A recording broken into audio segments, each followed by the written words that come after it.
From legalizing marijuana to Medicaid, major changes could be on the horizon in North Carolina, but Republicans are split on what to do next.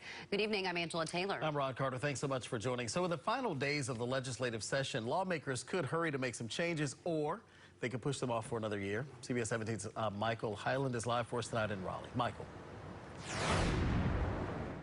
All right, several weeks ago, Republicans in the state Senate rushed to get some of those major bills passed that you mentioned that Republicans in the House haven't touched. And that includes some things that polling shows a significant majority of voters do support. And antibiotics don't treat viruses. Republicans in the state Senate reversed course and suddenly supported Medicaid expansion after years of opposition.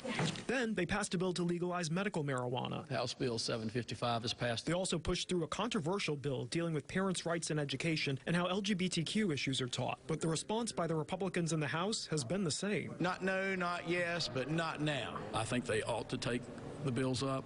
I don't know that being frustrated about it serves any useful purpose at this point. For the last several weeks, a Republican group in D.C. called GoPac has been releasing polling results from the most competitive legislative districts in this year's election. The firm they used is run by people who used to work for Republican Senate leader Phil Berger. They found broad support for legalizing medical marijuana, expanding Medicaid, and cutting state income taxes, concluding Republicans in close races aren't likely to hurt the re-election chances by supporting those. It could help some of them. Legalizing sports betting is also still on the table, but voters are split on that. I feel very confident that Republicans will have a supermajority next year.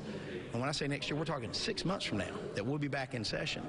We can deal with this then. Republican House Speaker Tim Moore says his main priority is getting a budget passed. While Republicans support cutting the personal income tax rate even further, Democratic Governor Roy Cooper is critical of that. Democrats have proposed a one-time $200 rebate to help pay for rising gas prices. I would rather them go that route, but obviously these are all part of budget negotiations right now.